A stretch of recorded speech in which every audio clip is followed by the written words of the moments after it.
इसके अलावा जो उस वक्त जिस वक्त हज होगा 2022, उस वक्त जो सऊदी सरकार का पैंडेमिक प्रोटोकॉल या जो भी प्रोटोकॉल होगा वो, और भारत सरकार का, उस दोनों प्रोटोकॉल को मद्देनजर रख करके ही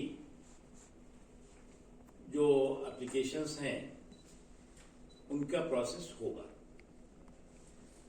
इसके अलावा हिंदुस्तान, खुशी की बात है कि हमारा जो पूरा हज प्रोसेस है वो 100% डिजिटल है प्रोसेस है। सिर्फ यही नहीं बल्कि सऊदी अरब में भी सभी हज यात्रियों को डिजिटल हेल्थ कार्ड, ई मसीहा, जो हेल्थ फैसिलिटीज हैं मक्का मदीने में ठहरने की, बिल्डिंग और ट्रांसपोर्टेशन की जो प्रोसेस है वो भी डिजिटल जानकारी मिल जाती है। ई लगेज टैगिंग और सभी सुविधाएं हिंदुस्तान के हज यात्रियों के लिए बहुत मजबूती के साथ पिछले बार भी थी और इस बार और भी जो कमी थी वो उसको कंप्लीट करके पूरा किया जाएगा। और हम मानते हैं कि हमारा जो हज प्रोसेस है वो 100% डिजिटल है। हिंदुस्तान इंडोनेशिया के बाद सबसे ज्यादा हज यात्री हिंदुस्तान से जाते हैं। हमारी उम्मीद है कि इस बार भी हज यात्री जाएंगे और हज 2022 का official announcement first week of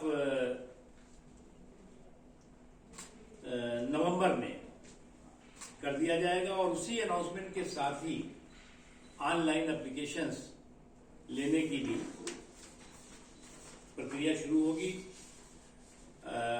हमारा जो है वो बायलैटरल एग्रीमेंट का भी अब बिल्डर साहब हैं यहाँ पर, वो डेट्स वगैरह तय होंगी सऊदी सरकार के साथ।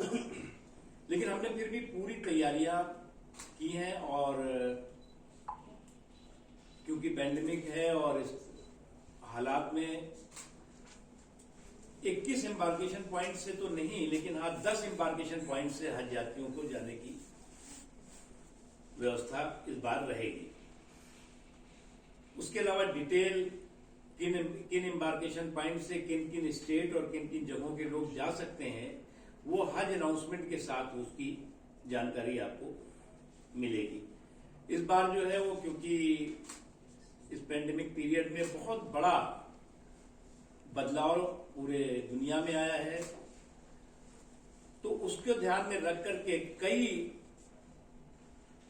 रिफॉर्म और कई बदलाव हिंदुस्तान के जो हज यात्री होंगे उनके लिए भी किया जाएगा, जिसमें कि ट्रांसपोर्टेशन से लेकर के अकोमोडेशन से लेकर के और सारी चीजें होंगी जिसका कि डिटेल बाद में आपको मिलेगा।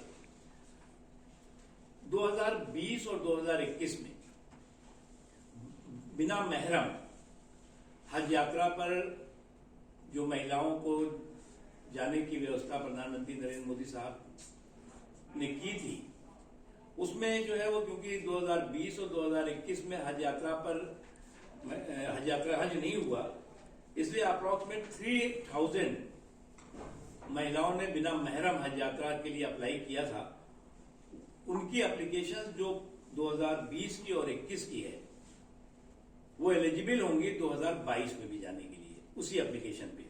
उसके अलावा जो नई एप्लीकेशन वो देंगी वो भी उनको जो है बिना लॉटरी के उनको जाने की सुविधा रहेगी और वो जा पाएंगी।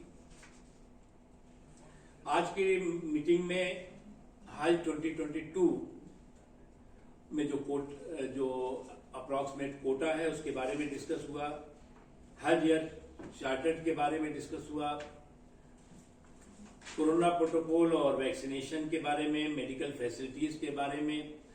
और इस बार जो है वो जो भी हज यात्री भी जाएंगे उनको हेल्थ और हाइजीन पर विशेष जोर देगा। जो हमारी ट्रेनिंग होंगी उन ट्रेनिंग में भी हम उस ट्रेनिंग के प्रोसेस को भी हम एक्सपेडाइट कर रहे हैं और जल्दी शुरू करने जा रहे हैं, ताकि जो है जो हज यात्री होंगे उनको पूरी तरह से वहां का जो प्रोटोकॉल है वो, उसके अलावा जो हेल्थ और हाइजीन के लिए अवेयरनेस है वो हो सके। उसके अलावा जो हमारे पैरामेडिकल स्टाफ है और भी स्टाफ है वो भी हमारी कोशिश होगी कि इस बार ज्यादा जा सकें।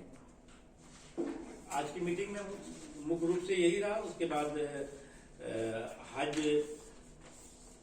2022 में इस बार जो है वो ज्यादा से ज्यादा हज यात्री जा सके, इसकी हम सब लोग कोशिश कर रहे हैं। और सऊदी सरकार से जब बायलैटरल एग्रीमेंट होगा तो इस बारे में हम और डिस्कशन करेंगे। सर, इस तरह से